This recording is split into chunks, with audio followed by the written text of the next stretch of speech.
Hello guys, in today's video I will be showing you how to fix Google Maps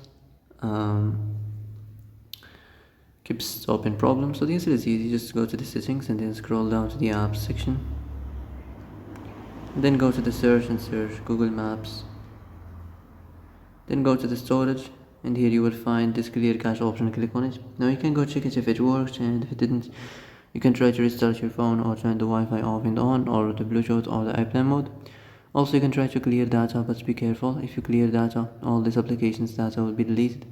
This includes all files, the settings, the accounts, the databases, etc. So be careful if you want to clear your data.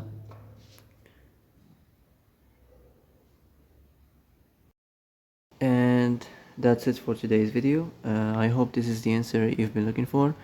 If you like this video, don't forget to like and subscribe, and see you in the next video.